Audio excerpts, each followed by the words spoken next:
तौबया देबा प्रजा ना प्रजा मायाम पुल्लो दुग थेंगनगदम ने से आइदि मदु यानिंगदे प्रजा पुल्लो थेंगनबो यारोय शासन पाइबे याउदना पॉलिटिशियन याउदना शासन ना फजना शासन तौरदा प्रजा पुनगे पुलु पुलु तो शासन दने चिंगदबनिने कुकी की प्रजा मायाम मैतेगी पांगलगी नागागी होंबगी साउबगी पुलाप शासन पाइरिबा जुदा अमंतो ओइना तौरगा तौदब नत्रो अदु तौदरगदि मायाम भाब ताबियो अखोई मचन पुनमिनसी अदुगा थेंगनगदम कमाय थेंगनदोरिबा हुजिब मणिपुर की इसीबु रूलिंग पार्टी के एमएलए सिंगना मंग मथा पलौर मै वारोबसु याय अखोई पुन्न थेंगनगदमनी राजनीति गा अदु थादो ओगा हाइबसिबु मतु चुमब्रो अदु नमथाक नत्रो ऐ सेंगना हाइगे पुनगदमने न हाइजिनबनि पुन्ननब कैदोरे यस बीजेपी ना खर यामना कारे मागी कांगबुना तानरगा बीजेपी की कार्यकर्ता मैम ने तानरगा बीजेपी के प्रेसिडेंट ना ओपोजिशन के कांग्रेस दा सीपीआई दा जनता दल दा एमपीपी दा अदुदा अदा लाओ कोई मणिपुर के सुखन सी जिमिन अकनुगे बांग्ला दा नत्रगा सेक्रेट कोई के जीएम हॉल दा प्रमाणबु अगर तौरगा नरेंद्र मोदी अखोई मैम अखोई रूलिंग ओइरिबा बीजेपी ओइरिबा अखोइना हुदोबो याद्रे कांग्रेस याउबियो सीपीआई याउबियो इबोबे याउबियो नारा याउबियो निमाचन याउबियो प्रमाणनि मारे याम जेटकन गराबो ओजोय नंगसल ओनेले पागे तमता ngang सम लेगनो पुलप चामिना छि हाबचिदा यारो ओइद्रा आइदि बसे पछा थाननिनि एमपी बिमोलना मु कौखिबेगा मलेहरेको निवन चाखुबो ममंग मतुंग अदवाइदरा कावरे मैम तौरगा पुंजे न अमता लागतरे होय मामना लनाय कोबुदुकी लागतबसु याइको मदो कांग्रेस न सीपीआई न ओपोजिशन न कौरगदि यारोयबा रूलिंग पाइरिबा सेंटर द सोमगे डबल इंजन लेरिबा बीजेपी की प्रेसिडेंट ना बीजेपी के हानि के लेजिस्लेचर लीडर ना प्रमाण रमनी थबक डायरेक्ट ओनना बनाइने पीबे सजेशन जे मच अमतोदि कौरगे यमो मदो हेक यारक्तबा यारो ओइदब लेते अदु तौदबनिना अखोई पुनियदबनि अखोई दला दली बीजेपी अखोई नमु लाउबा कांग्रेस नोय नमु लाउबा मच मयाम से तानिद्रा अखोई तोसी करि हायनो दबो खर खंगबा मीददि सावेबदो पुंजु पुलोइदबदना न पुलिस हाइजलिजे करिगिनो पुल्लो तौरो सिविल सोसाइटी दनते पॉलिटिशियन जो पुल्लो अदु तो अमगा पुन्न तानरगा रूलिंग मचन जो पुल्लो सरकार से मोइना आइदिगि चिंबा मैम लाउलाइना हजुबो पुंद्रे अदुगा अदुगि मतौ तमदना बीजेपी के मिल अदुदिगा कारकपदुना अखोय हुजि तो गदबसे दोला दोली नाइदना अखोय मसे हुनगदम नते अखोय पुन्न तमिनगदम नि जाय what is this is nonsense हाइगेना कलि तो बंगमगनि अदु पुन्न नबबो अदुरो पुंजी हरदी तोय अखोय पार्टी की लीडर दा सेके कार्यकर्ता मैम ने तौरगा ऑल पार्टी की मिता कोक्सिरा नरेंद्र मोदी उन्ननु नबा अखोय पलप न चलगा अपॉइंटमेंट लोरुसिरा नोइना ngamdrabdi मैम हौरोमनी नंगे इमों मनुंगे मी अदुना ngamdrabdi थंगनबदा लेरिबदो अदु तौरगा हौदो उन्ननबा असिबगा मानना लेरबा ताबिद्रबा यंगबिद्रबदो अखोई मैमना कुंभ करना ओरिबदो अखोई मैमना हनुमान अम सेमजेबा पुलापना हौदो उगदबने अदु नतबनिना नसीदि खन पेदनबो हायरगे अदु मै अखोई पुल्लगा थेंगनगदबने दि कलमाइना पुनगदगे हेबिसि पराम फाउने नागालैंड येंगो नागालैंड एनएसएन आईएम गा भारत सरकार गा वारी सारिबसे लोचिनगदबनि हाइदने यानगेद्रब बीजेपी का कांग्रेस का ओपोजिशन को अदगी एनपीएफ ओइगरा हजिति असी मयाम चामतोने पुंद्रा एमएलए यांखै मापन चीफ मिनिस्टर को हुमफु उसकी मोगी इशू की वानिको नगा इशू आरदे कांग्रेस ने जनवा लौदे अदगी बीजेपी कारिबा मन नवा लौदे खो यावरोय हाइदेबा पुला पसिलेबा अदगी मतौ तो मणिपुर द तंबे याद्रा अफबगी तमते मतौ तंबेबा हयमक बीजेपी के कांग्रेस कनोने हेक्ता कोने लुचिंग मचिंगना अदुदे यादरदि प्रजा मियामदा अखोगे हेक लेरिबा नुपी माना पाइबे अदु पाइबे मयाम तौरगा हवनगेना अखोना पुंजे ना हाइबदा कांग्रेस के इबोबिने यारक्तरे सीपीआई के नरने यारक्तरे पमानिको एमपीपी के अदुने यारक्तरे अदु हेदे मनि नंग हाइजे नावा लौते मोय मयाम यासु यारक्तबसिबु हाइयो हबको अदुरेदि आइ लाले हाइगेबा अदुना अदुगु मपोट अदु ओइबने लोचलपता सांगदो करमाल आइना अफब शासन दरकार ले अफब मिहु थाब दरकार लेबा मथौदो चप चाना तबुदबा Hadi mi amada na ado dai ma ha chamai ma thau de lak pakanda magi personality to se ja sing ne to idran praman ma ado maru ma pang kana ma te ne chamin thang me ne to re ko ma mang da ado to ri ma magi case ne tak la kanda nangi de marum sa de I reject to yam se because of his magi justice to na bo na my personality I should ni ne aina yeme lai commission le ne da kana ma khang na sa na ma bi mo ai ge sim tang di nang le ge da to bi yo hai do ma da chum me ha ra ga ai ge conscience ne ya ro da bani na ma ji la li da adai ma ma da chak da sa lo ma sim di la le to ya ba a chum mai ne to ne ya ba hoi ma pan thong le te no no mi no sa na ngai di chum me ne pa je ne hai yo adu mantri on la kan da mla on la kan da di adu ge era adu dai chang me ya ti hai da na adu mai na to ne ma du to ra ba kam da koi punama kase yagani iroi loi beda koi ki mateng lopam se am le gre access to justice court tagi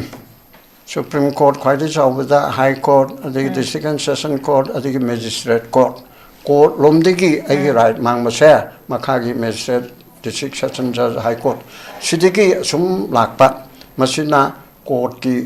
intervention court na khut thingjal hanba ani chu bedana non judicial quasi judicial haitare madune human right commission women commission child commission minority commission mai ge concern lo ba khai ma pung de human right commission asida mi pha ra ga to bi tre police ne action lo bi tre aduna to bi tre hai besina court ki adu ki supplement haitare mai ge doctor ge londa da ko ge put supplement ga hai do adu mai na court macha hai ra ke ko na bicha dandi pir ga he nang dandi pa ponche chupa phatok pi bang ami aduga na huran mi ke che hom thammi hai no ko na ngam jara ga chu commission adu mang ngam dra ga chu si ki mi achina marum cha da na ma bu phabi re la na phabi ru bi ta mang ta ma bu lu pa asuk Thoga legi dori bono masi responsibility se kanana logo dori bono habi question so se preza singna hangaga le riba question ama khangni masi gi brief summary habitary manipur da hauzik le riba situation habitary present situation of manipur si matang da pabung kitang thambiu arrest and the violence in the state of Manipur hauziki present situation right from 3rd of May 2023 dagina as on today Chayani ka thani pa lom suraba asida mi pha mi pun police na sipai na security force na chathaba aduga loina na himsa violence including extortion namdana pesa khaiba sadu pidrebadi bom nang selakani palak manga piu tara piu angkai piu haiba lei besida aina yawa kambuna tauba aina yada wa kambuna tauba ani maktani topic sida plop sujelaga arrest haibesina ain ge matung ina police na security force na cognizable offense sama sakhanglaba crime ama taubada che mi masire nupi me rape tawre dukan horan machange armi puram me kelame haibesigumba aina yada ba thabak tauba sing adubu ain gi oiba necessary action lokana bedamukta phaba punba tawriba sibuna arrest tawbasida kadai bawba chumna tawre kadai bawba chumdana tawre then violence extortion hari basi khudong chaba lawraga president rule manung sida leipaki awa taraba maraka sida khudong chaba lawraga nupa nupi khanabada nakalami gi michang changaga lak manga piu adudagi aduna tabada ekhoi gi oina organization gi lupa su piu haidana namjan namthekna tawba aduga loinana lambi da gari digi pesa munba khaiba maramaduna driver singna gari thoraroi kaidana chakhil iba mayam se aji puli yam chawbu topic ni ere saiba simuktabu kana mami amana kari mawakalaga natraga police masana pao ma phangbadagi cognizable offense sama tawre haibadi sakhangba maralama mapam chida adugumba masakhangdaba natraga masakhangba hongba chawba tupa sina maralama tawre haibagi thajaba yaba pao ama credible information kawi ama police officer mada piraba adorati police officer aduna 마기 팀마마 타레르가 마팜두다 고나제블 오펜스 타우리바 sakhanglaba maralma tawribado phaba punba asi aini matungina yahalli tawbudabu adu phabada hauji supreme court na yamna pire mi phaba si police ta power pire haidana at police na bu yaning da de hakta phaba yabra yate namdana lo satabagi phaba tuna amani dana ko lo sat ka harbordi arrest and detention chi matang da supreme court na 2003 Volume 2 SCC Supreme Court Cases Hyper Reporting Amani Adigi page 649 Da Party Mamina MC Abraham and another versus State of Maharashtra and other Asida Supreme Court na Hayaba Kare Hare Hanigi SRPC telling Egido Section 41 of the SRPC provide for arrest by a police officer without an order from a magistrate and without a warrant. The section gives direction to the police officer who may, without an order from a magistrate and even without a warrant, arrest any person in the situation enumerated in the section. Section 41 is an Hanigi Serpis. That took a man of no jam manana section of Mahayako Bharatiya Nyaya Sanghita. Adongpu Hanigi Sinungainaba. Asigi Makada, police officer, Mana court, magistrate, Warren Yaudana, Adugumba, order Yaudana, Mana Papangamsi, me Mapum to the Mihana, Tumna, Canada had the court, Otan, either Mana Chinchillaga, crime to revising Chip Papa and Miabako. Not like a soup or Maram Chan and Pirpa Mada Gamiaba. Adunga Miaidana, Karimakanda. Asum Chumba Zagashida, Cherokashita, Shida, Adumba underground Rugi organization, Haibemi Kanguna, Return to Dana, Hangalana Chatana Lere, Haidan Purple Chalukana, Michala Medomasha, Aduma case to the Pare, Aduma Sangsanduga, Aduma underground Ruga Marilina Bani, Haidan Tori Madukari Makanda, Porta Potoropada, Aduga Kona Commission, Human Rights Commission, storing that Maralamute Yaudana. Masika Kelki Kudamoina, UNLK Natraga to Udagi organization Dugi Apong Ba overground member Ni Hain Torga Kuzukalai Pabasuna Pond, the Masana Pipe upon Pavati Parikudima Pon Pabiako. Aduna Aduma Misha to Tormana to Marilla Navani Ramabu, the Manto Biu, Haina Quarter Potoraga, Court Namatam Karapiraga. Maralerum the Hadgati Tadu Idana. And the Human Commission Gumanadi, Lana Pabi, the Mukta, State Sakarda, Polista, Adumba Campaign Seto. Nana me, Maralita, me, Adumakas Mari Mangale, Helmnakoyamata, the Ishingankai campaign Seto, and the Sarkada, Polista Hagibni, Pangara Pang the Brad, Mede, Kangdra, and Tola Abenina. Haidana, Maram Chadana, and Pami Punto was Suyate. Aduga.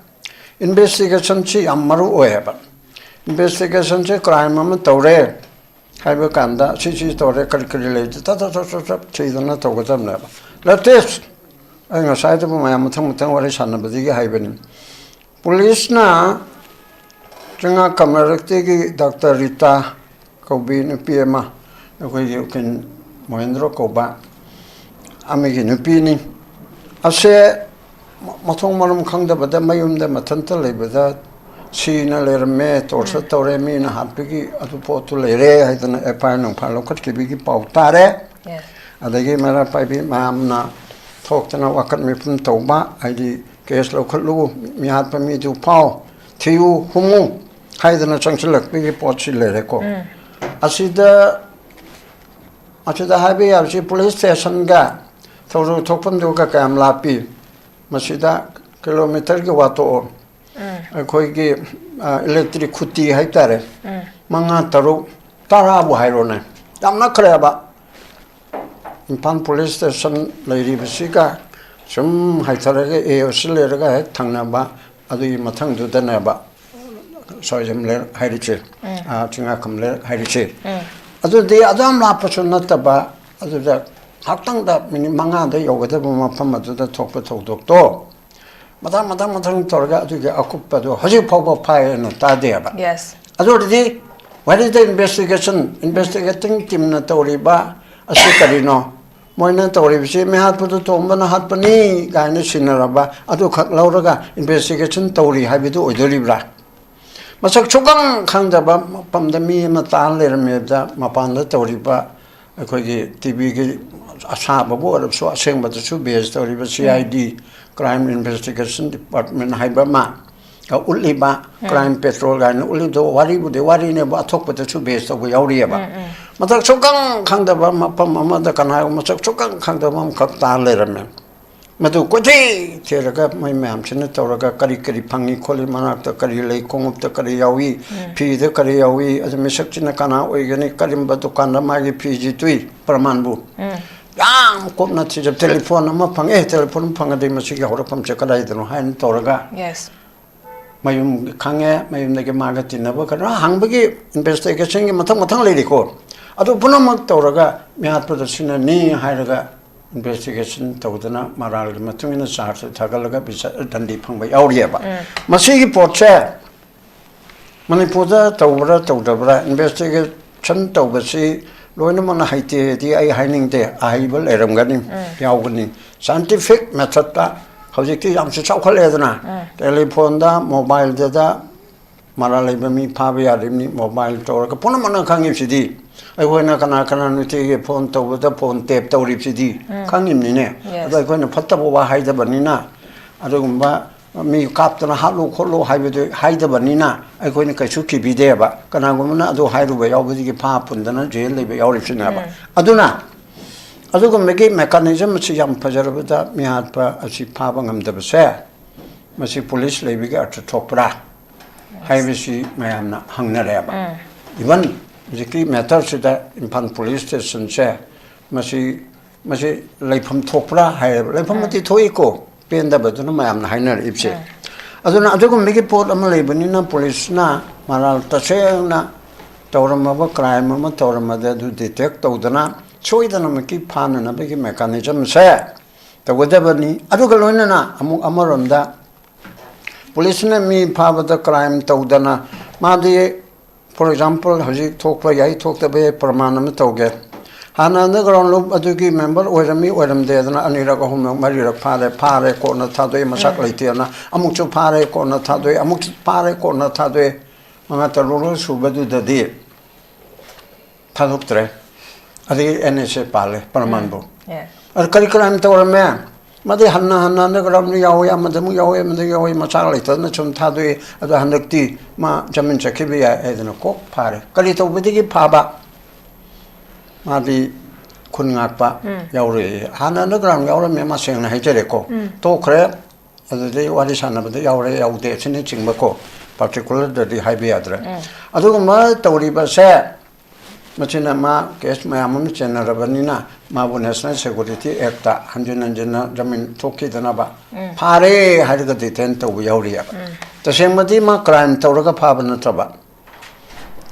khunga pa ne ma tara mai tengol adu ada punam ang tawna li dana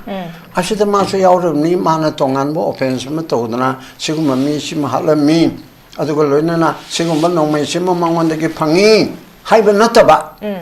asi phari ba yes adugi particular case amigi nate ko sigum bagi aduga loina na ma de underground yaurum bani aduge mayum de lerabani adu mayum de lebti thibo phangdre adu di mapa mama de police la o se hoju chi thoi mi ko yes particular de ma mama lerabani adu aina haibani puna maga de adu ma tawrabadi kota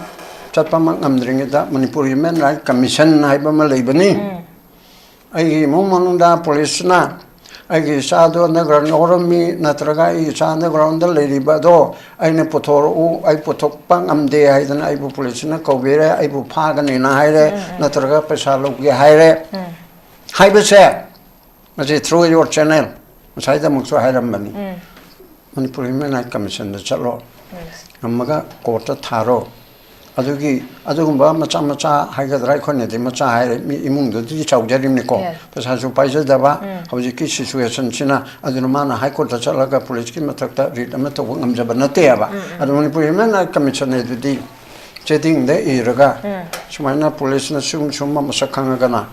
ꯑꯁꯤꯅ ꯑꯩꯈꯣꯏꯗ ꯑꯣꯜꯂꯦ ꯑꯗꯒꯤ ꯃꯁꯛ ꯈꯪꯗꯕ ꯄꯨꯂꯤꯁꯅ ꯍꯥꯏꯔꯝꯕ ꯀꯥꯡꯕꯨꯅ ꯁꯤ ꯇꯧꯔꯦ DGPꯗꯒꯤ SPꯗꯒꯤ ꯔꯤꯄꯣꯔꯠ ꯀꯧꯕꯤꯔꯒ ꯑꯩꯈꯣꯏꯒꯤ ꯊꯛꯇ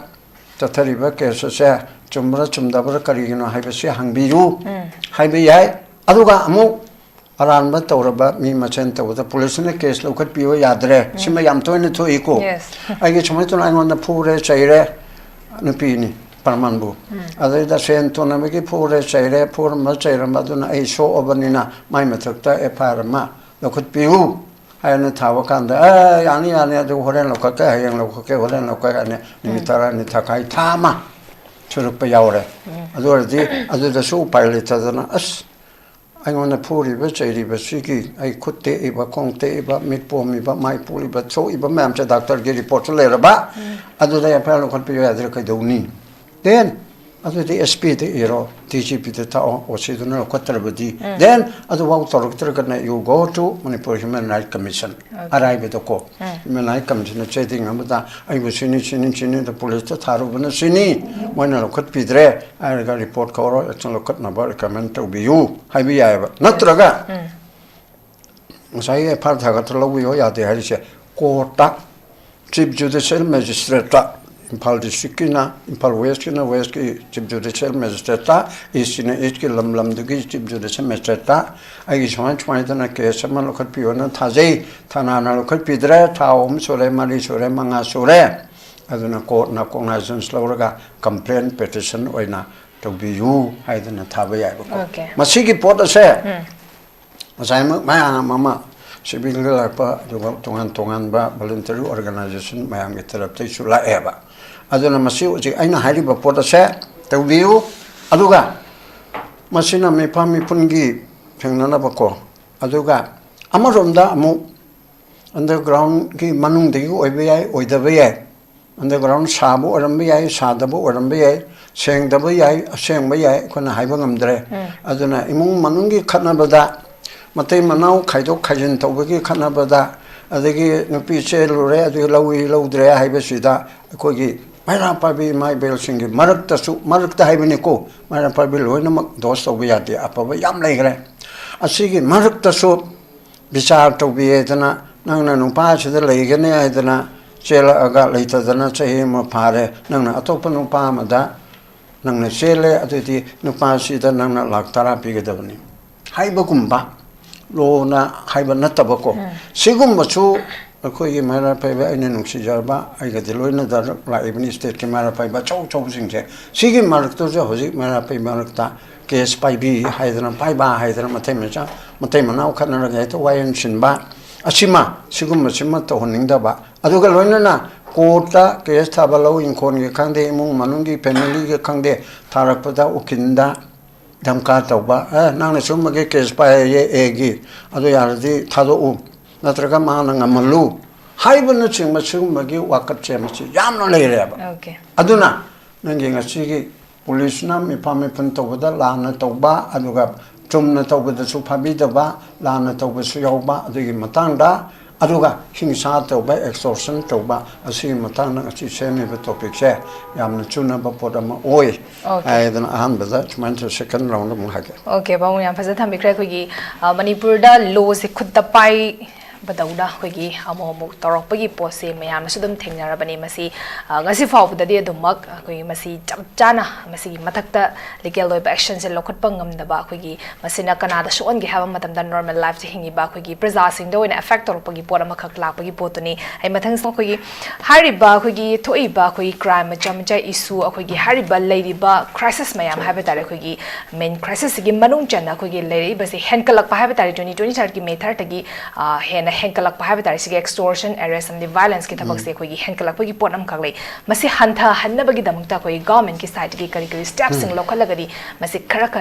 खजिक हंथाब याबगी अखोगी पॉसिबिलिटी ले अदुदुगा अखोगी हारिबा अखोगी मणिपुर की लेबा लॉ एनफोर्समेंट सिंग अदगी जुडिशियल सिस्टम सिंग से कमाई तौरगा स्ट्रेंथन तौरका मखोइसे मथौना से हापकान हारिबा सिगी रूट को से करीनो अखोगी एरेस्ट वायलेंस अमदी एक्सटोर्शन की प्रो तौरइबा म्याम से मसिगी रूट को से करीनो हाबसे थिदोअकान मसि कमाई तौदुना हाउ टू टैकल हाबसे कोई खनबगी मतम ओइजिब्रा हाबगी पोसिनी पवन कमाई थमी फरे होजिकि से याम नानदा याम फजबाइना हाइनिंग मसु लेरे access to justice ꯑꯆꯨꯝꯕ ꯐꯪꯅꯕ ꯑꯐꯕ ꯋꯥꯌꯦꯜ ꯂꯣꯒꯤ ꯑꯣꯏꯕ ꯐꯪꯅꯅꯕꯒꯤꯗꯃꯛꯇ ꯀꯅꯥꯒꯨꯝꯕ ꯑꯃꯅ ꯑꯩꯈꯣꯏꯅ ꯅꯤꯡꯁꯤꯡꯒꯗꯕꯁꯦ ꯀꯅꯥꯒꯨꯝꯕ ꯃꯤ ꯑꯃ ꯚꯤꯛꯇꯤꯝ ꯑꯃꯅ ꯃꯍꯥꯛꯄꯨ ꯑꯣꯠꯄꯤ ꯅꯩꯕꯤꯔꯦ ꯅꯠꯇ꯭ꯔꯒ ꯃꯍꯥꯛꯀꯤ ꯍ꯭ꯌꯨꯃꯦꯟ ꯔꯥꯏꯠ ꯈꯣꯡꯒꯥꯎꯅꯕꯤꯔꯦ ꯃꯗꯨꯒꯤꯗꯃꯛꯇ ꯃꯥꯅ ꯆꯞ ꯆꯥꯕ ꯔꯤꯃꯦꯗꯤ ꯑꯗꯨ ꯑꯦꯁꯦꯁ ꯇꯧꯒꯦ ꯍꯥꯏꯔꯕꯗꯤ ꯖꯁꯇꯤꯁ ꯐꯪꯒꯦ ꯍꯥꯏꯔꯕꯗꯤ ꯃꯍꯥꯛꯀꯤ ꯍꯣꯠꯅꯕ ꯃꯍꯥꯛꯀꯤ ꯑꯦꯕꯤꯂꯤꯇꯤ ꯃꯍꯥꯛꯀꯤ ꯊꯧꯅꯥ ꯑꯁꯤ ꯆꯪꯉꯦꯕ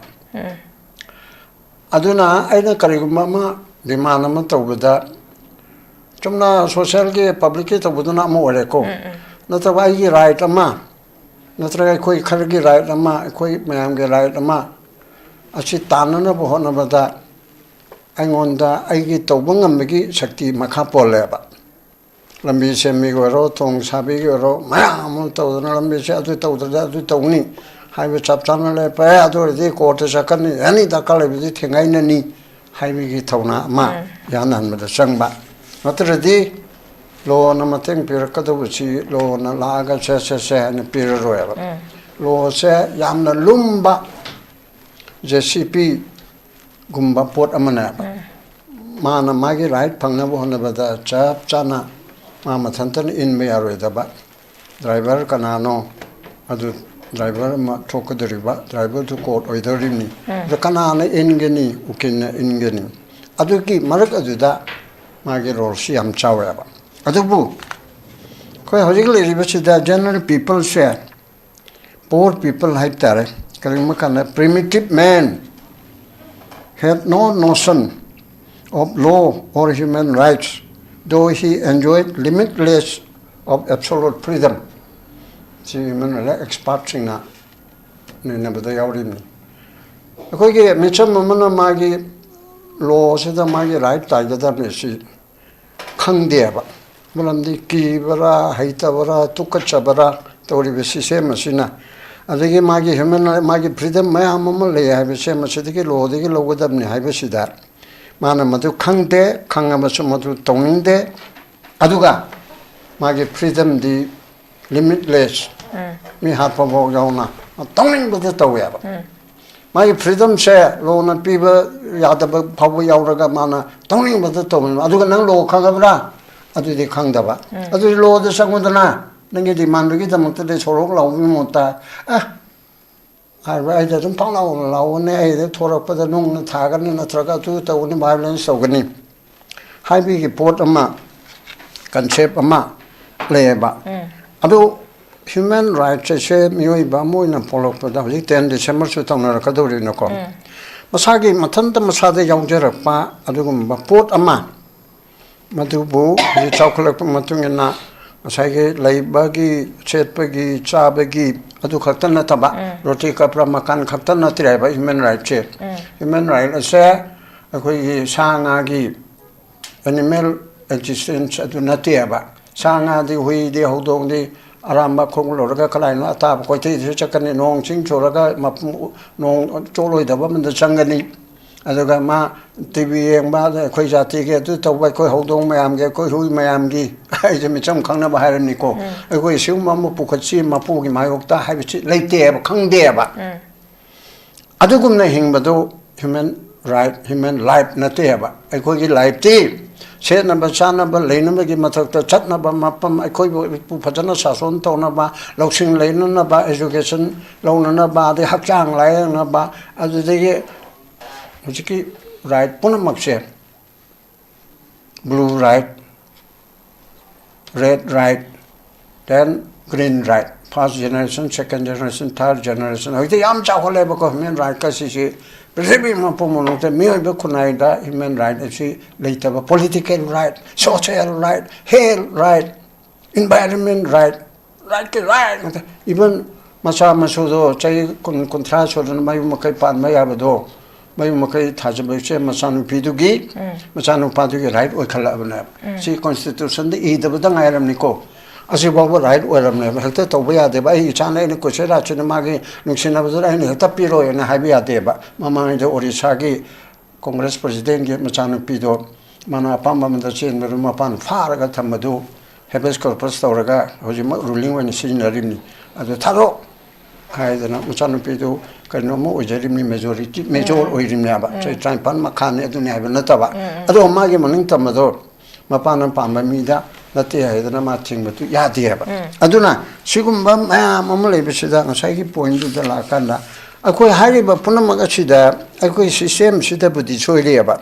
system choraga so akoi na kanna thona phana ai mi akhangba mayam ga tanaraga ai maril leina ai tofam thokpu togodabni aduna tade phangoi habi ma haire ko adu maril le to mayam su mayam punchilaga takpi ba thimbi ba changeba aru khai maru oina 로 저트리버 코트리버 시디 한전에서는 하래 사손 레이터는 나트로 레이러버수 얌손바 루틴 거버먼트 마마마 파나 마사마수 탁트네 요마드 농아이리 나 하래가 아유키 자라 한번 삐져봐 능당에 자라 한번 삐져봐 아두가 테이마 탐다디 드럭차게라 유타게라 누피고게라 라이릭 탐게라 타모이라 강데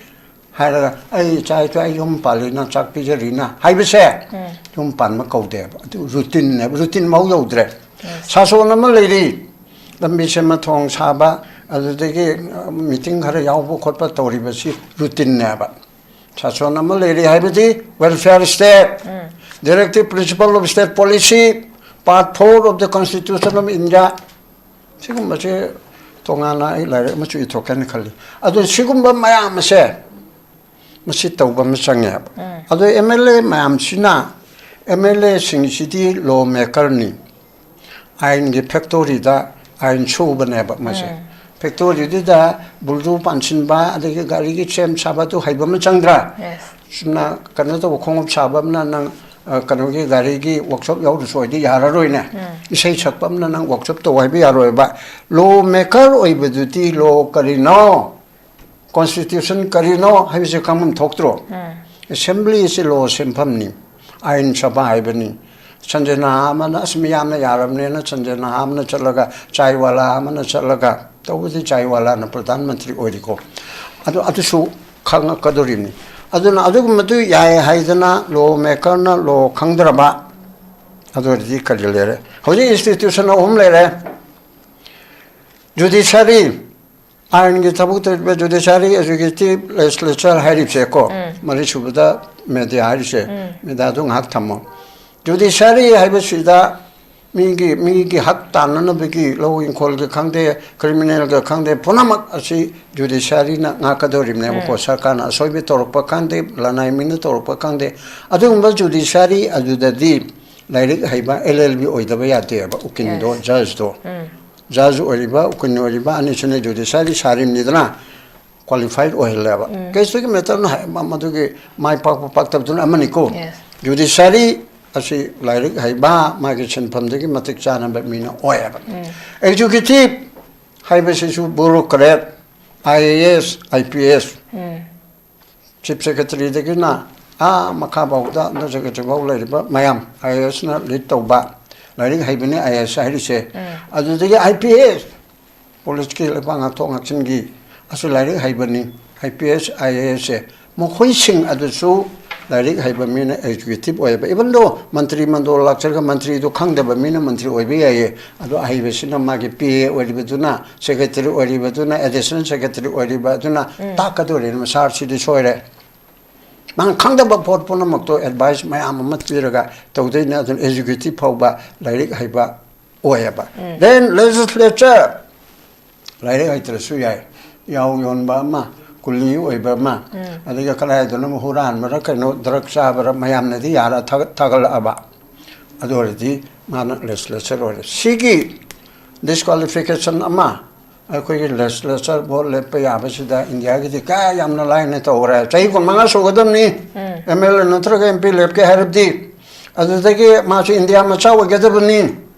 아도데게 나우로이다버니 로레 나우로이다버니 lep피 포나마 차이 나우테 나 사티피케트 파카초 로데야바 아도소 아로밤나 앙아오버소 야오르 입니 아도나 인디아노 게더버니 자이고 망아 소거더버니 나우다바 unsound mind 오이다바 sound mind 오이바 오게더버니 하이베시 각타 피에바 아도데 사소니 마탕다마 로다도 강가더버니 아도 야오데 클래스 숙티 오게더버니 아도 야오데 ꯑꯗꯨꯗꯒꯤ ꯃꯔꯤꯟ ꯑꯗꯨ ꯂꯩꯒꯗꯕꯅꯤ ꯑꯗꯨ ꯌꯥꯎꯗꯦ ꯑꯗꯨꯗꯒꯤ ꯊꯧꯅꯥ ꯑꯗꯨ ꯀꯔꯤꯝꯇ ꯌꯥꯎꯗꯦ Yes. ꯑꯗꯨꯔꯗꯤ legislature ꯑꯩꯈꯣꯏꯒꯤ ꯁꯤꯁꯇꯦꯝꯁꯤꯗ ꯑꯗꯨꯒꯨꯝꯕ MLA ꯑꯃ ꯈꯟꯅꯅꯕ ꯚꯣꯠ ꯁꯤꯁꯇꯦꯝꯁꯨ ꯂꯥꯜꯂꯤ ꯃꯤ 30,000 ꯂꯩꯕ ꯁꯤꯡꯖꯃꯩ ꯀꯦꯟꯗ꯭ꯔꯗ ꯅꯠꯇ꯭ꯔꯒ ꯀꯩꯔꯥꯎ ꯀꯦꯟꯗ꯭ꯔꯗ ꯃꯤ 10 ꯂꯦꯞꯄꯦ ꯈ꯭ꯋꯥꯏꯗꯒꯤ ꯌꯥꯝꯅ ꯐꯪꯕꯗꯣ 5,000나 ꯑꯣꯏꯔꯦꯅ aduna vote kare man majority ni hayaba aikogi legal kanoki aikogi electoral system se pass the post kowi aduna mi tara lepada mi lising kontra na to lising manga aduna khwaidigi jamna phangabane na mabu MLA oina MP oina thagaleba asigi system su soiba adu punamanga se soire heraga kadore aikogi adugumatuda miyamgi hak mangiba amaga mong tadribase aikoina tobya deba prajana prajama pullo aduga thengnaga me se aidi madu yaningde prajam pullo thengnabu yaroi sason paibe yaudana politician yaudana sasona phajana sason torda praja punge pulu ito sason dane chingada banine kuki prajam me am metegi pangalgi nagagi hongbagi saubagi plap sason pairiba juda amanto oina tawraga tawdab natro adu tawdraga di mayam bhap tabiyo akhoi machen punmin si aduga thengnaga dam kamai thengnadori ba hoji manipur gi isi bu ruling party ge MLA singna mang matha palora moi waro bisu yai akhoi punna thengnaga dam ni rajniti ga adu thado oga haibisi bu matu chumro adu nam thak natro ai sengna haige punga dam ne na haijina bani punna na ba kadore yes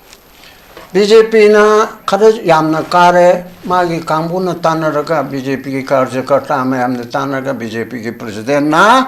opposition ki congress da CPI da janata dal da MPP da adu da ada la o koi manipur ki su khana si timin akanu ge bangla da natraga segat koi ge GM hall da pramanbu yes anu tawraga Narendra Modi akhoi mam akhoi ruling oiriba BJP oiriba akhoi na hudu ubu yadre Congress yaubiyo CPI yaubiyo ibo be yaubiyo nara yaubiyo nimachan yaubiyo pramani mari yamjet kan garaba o joi nangchol onele pagitam ta ngang dana som leigano polap tamina chi hapchida yaro oidra aini basi pasa thanani MP bimol na mu konghi be gam leire ko niwon chakuba mamang matung adwai dala kaure mam tawraga punje no amta laktre hoi mamna lanai ko buduki lakta busuyai ko mado congress na CPI na opposition na kauraga di yaro eba ruling pairi ba center da somage double engine lady ba BJP ki president na BJP ki hani ke legislature leader na pramana mani thabukta direct oina bana ine piba suggestion je macha amta di kaurage yango mado hek yarakta ba yaro oidaba leite adu tawdabanina akhoi punyadabani akhoi dala doli BJP akhoi na mung lauba congress noi mung lauba machi mayam se tani dra akhoi to osi kari haina do khar khangba mi dadi chawe ba do punju puloi dabana na pullesa hejeli je kari gino pullo tawro civil society danate politician jo pullo adu to ngamaga punna tanaraga ruling machen jo pullo sarkar semoina aidigi chingba mam laula ina hajuba pundre aduga adugi matok tamdana BJP ge mel adudiga karakpaduna akoi hoji to goda se dola doli na idana akoi mese hunaga dam nate akoi punna tominaga dam ni jai what is this is nonsense haigena kali to bangam gani adu punna nabu aduro punji hardi toya koi party leader da karyakarta me amne tawraga all party ki mita koksira Narendra Modi unanu na ba koi palap na chalaga appointment lo sira noina ngamdrabdi mayam hawro ni nangi imong manung gi mi aduna ngamdrabdi thangna bada leribado adu tawraga hodo unana ba asibuga manana leiraba tabidraba yengbidrabado akhoi mayamna kumba karna oiribado akhoi mayamna hanuman ama semjeba pulapna hodo ugdabne adu natabanina ngasi di khar pet na bo hairage adu ma akhoi pullaga thengnaga dabne di kalmaina punga dege habisi param phaune Nagaland yengo Nagaland da NSN IM ga Bharat Sarkar ga wari sari base loshin ga dabni haidani yanage dirba BJP ga Congress ka opposition ko adigi NPF oigra hajiti asi mayam chamuto ne pundra MLA yang kai ma pan chief minister ko humpu jiki mogi sugi wani ko naga isu ar de congress ni janawa lo de adagi BJP kari ba ma de nawa lo de ko yauroi haide ba pula pasile ba adagi mato do manipur da tambe yadra apabagi tam te mato tambe ba hay mak BJP ke congress kanone hekta ko ne lu ching ma ching na adu de yadra di praja miyam da ko ge hek lai riba nupi mana paibe tu paibe mayam tawraga hawan ge na ko na punji na habda congress ki bo bina yaraktre CPI ge narane yaraktre pamani ko MPP ge adu ne yaraktre adu hadi man nang hai na wa lo te moi mayam yasu yarakta sibu hai ho ba ko adu ri ai la le hai ge ba adu na adu ko mo pot adu oibne lo chalo pata sangdo karmal aina apaba saswana ma darkar le apaba mi thaba darkar le ba mathau do chap chana tawudaba haidi mi amada na ado dai ma ha chamai mathau de lak pakanda magi personality do se jasing ne tawidran praman ma ado maru mapang kana kana ma te ne chamin thangme ne tawre ko mamangda ado tawri ma magi case ne tak lakanda nangi do marum sate I reject tawyapse because of his magi justice tawna bona of my personality I shuni ne aina imela commission le ne da kana ma khangna bisana ma ibungo ai ge simtang di nang le ge da to biu hai do ma da chumi haraga ai ge conscience ne yaroi da banina ma je la le da adai ma ma da chakka da salo ma sim di la le to ya ba achuma ne to ne ya ba hoi ma pan thong le te no no min no asnang ai di chumi ne paje ne hayo adu mantri on la kanda MLA on la kanda di adu ge era adu ai chang ma ya ti hai da na adu ma na to ne ma du to ra kam da koi punama kase yagani iroi loi beda koi ki mateng lopam se am le gre SS to justice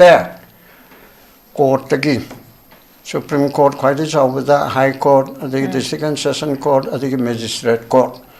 lom de ki ai right mang ma se makha gi magistrate district session judge High Court sidiki sum lakpa masina court ki intervention court na khut thingjal hanba ani su bedana non judicial quasi judicial haitare madune Human Rights Commission Women Commission Child Commission Minority Commission mai concern lo ba khai ma pung de Human Rights Commission asida mi pharaga du to bidre police ne action lo bidre aduna du to bidre haibesina court ki adu ki supplement haitare mai doctor ge londa da ko ki put supplement ga haido adu mai na court macha hairage ko court na bicha dandi pirga nang dandi pa ponche chupa phadok pi bangami aduga na huran mi ke che hum thammi haino court na ngamjaraga chu commission adu mang ngamjaraga chu sigi mi achina marum cha dana ma bu phabi re lana phabi ru bi tamang ta ma bu pa asuk recommend tore lak manga ke kan Tamil Nadu da lak ani to gam jawe kaino da Congress president Tamil Nadu ki president ada BJP gi sei manga taram ki mongdan chairo hunba BJP je aduna te na khana ba ada amadone he airport tawraga police ta ga nipi machadu phai a chai taram hela nipi machadu phai ba ru ko na ainge matungina matha dora kanda mapa adune case to we che malera ga amu ki manungda ai chanu pibu maram chadana phabire BJP gi India ki president ado madu thabuk tawde khote ramagi opinion pibida Tamil Nadu ki BJP president na case tharaga phabi re ko na maralite na thadore adu de ai chabu pharaga moina ot pa hang teng nongyai bo wa hangba 3 degree me thot tawba aduna magi kana to bi compensate pi weda lupa lak ani piu hana ha moina high court chale high court na so commission ha BJP thoko ha na tawya ba aduna adu punamag se khoi khangmen na ba nai na ba aina mara pa bising kari ching sujata hoya tai leba mara pa jan de hai bani chumne ga adu pen de khonde na wakan me kam adu sudum to ko adu na tab lo da loina lak pani na lo ge class ma to de lo su kin da na khang dam na te ba lambi je dri lo ji bu kin na ta pro ma san na oi de cha ta si lo ne ba sumai na mi pha ba la de ka do ni adu police na mi ma khalo kholo hena haibesi ai ma tuina ya ba CRPC 160 da na case ma tang da chena dra ka sam tha de case achoba na ta bani na nang la u haibse ma che de malam cha da ne ki gre police ha ta sanga gumna cha chalu ba da ma na kana to dai liching kun pir ka ya ga ai chin che bi yaw ram ma no mi o yu ne police leramadu osi du mini no maitem tomi macha gaurogi macha muslim oiro aduga tribal oiro aduga mate oiro manipur gi oidoi ba yes ibunga to change ke osi sahe sar haibiro phani ma karigino somai to na ibu ko we karigino na ma chumdo banida hair kane ba adaida ke so humari ne commission ne thini chaige ba pasa wani pibu ya ga adu da ngon polako na du matawgono mi oyune kana adai aina hanmana na khadang sawgada bam jo akele nin da chalo nang yamna chonman gare kon man buja amaloi chonmani buji pula pulla kanda di assembly mai thaba ngamni ko lanai mana pebe moi adu le kai ye namol ge group ma mai mangala o yunga soai mai toine adu mi na tredo ko adu ba yong mo no olan barane hai ba du pulla di prithvi ki manungda naipirio na nagaland chimistan haiduni manipur ki maira paibisi umba thauna jun I think is aikoi nagaland ge nagada lejarabdi aikoi tonga na ningtamba ngani hairine asumde kalle ba khaido odi aina yengmada aina ayama samna banina ko samna baidi aina yamda kana tawre haba nate yamna sole ba mit khana yeng pagi tang takaidu gade ge haigumba ade yongauba yumthangna bamna pau dalawai masi kaidu ya ke ko nakari pi ya ke haigumba yam le ai lo haidom ni ko ana saman gare aduna hoje ke le ba erese maram chana tawbiyu mapum chana lo sijina biyu aduga FIR lo contribution to lo kana bagi human right commission da chalu aduga violence na ekoi issue se extortion na violence na issue solve to gada banate ekoi punamak na kuki ge hana lejaram singchu manipur imphal da auction biba aduga valley da leba singchu moi mapam da chatna na ba si maro ina koko mi gum kare gum na hoso hanara kana khali asum matawra kamda ekoi honna changi ha chuma okay pamu ya saman gara waro yate okay pamu ya pazana su thambi krai kogi praja singda kogi shon ba kogi praja singda ki ba ma fauri bisu kogi aware eba what paduna kogi